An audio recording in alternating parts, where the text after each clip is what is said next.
आज दुमची, पोटा, दिल, कलेजी और बीफ कबाब, चिकन कबाब, नैबलेट, पीस, हर चीज़ होती है हमारे पास। अच्छा, कब से काम कर रहे हो? हमें 3 से 4 साल हो गए। सही, तो क्या बात है, इतनी छोटी उम्र में इतना ज़बरदस्त टेस्ट। अस्सलाम वालेकुम, मैं हूं शहजाद अमान और आप देख रहे हैं ASA TV। अभी हम ये चौक में मौजूद है, बागड़िया चौक में। यहाँ पे एक छोटी सी प्यारी सी रेडी है, इनका बहुत ज़बरदस्त टेस्ट है। इनसे जानते हैं कब से काम कर रहे हैं। अस्सलाम वालेकुम। वालेकुम सलाम। क्या नाम है आपका? यासिर।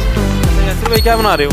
हम टिक्के कबाब। टिक्के कबाब में क्या क्या होता है यहाँ पे? हमारे पास दुमची, पोटा, दिल, कलेजी और बीफ कबाब, चिकन कबाब, नैबलेट, पीस, हर चीज़ होती है हमारे पास। अच्छा, कब से काम कर रहे हो? हमें 3 से 4 साल हो गए। तो क्या बात है, इतनी छोटी उम्र में इतना ज़बरदस्त टेस्ट। बस ये बड़े भाई का कमाल है।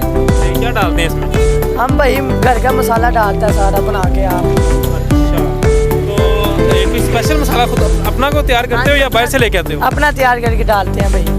पूरा हफ्ता चलाते हैं या कोई छुट्टी होती है? और क्या टाइमिंग होती है इसकी? हम शुरू करते हैं 4 बजे से लेके 2 बजे तक बस। रात को 2 बजे तक? हाँ जी। और छुट्टी किस दिन करते हैं? छुट्टी हमारी हो जाती है पीर वाले दिन या हफ्ते वाले दिन। सही। अच्छा, एग्जैक्ट जगह कौन सी है? ये बागड़िया चौक। बागड़िया चौक। हाँ जी। सही। इसके अलावा कोई और काम भी करते हैं? बस यही है? ये हमारे साथ वाला बाग है, ये कबाबों वाला भी है। बाबू वाला भी? हाँ जी।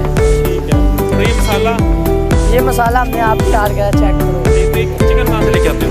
चिकन भाई लेके आता है मार्केट से। मार्केट से? हाँ जी। ठीक है। और सफाई वगैरह बेहतरीन? हाँ जी, ये आप सफाई करते हैं। बहुत बहुत शुक्रिया।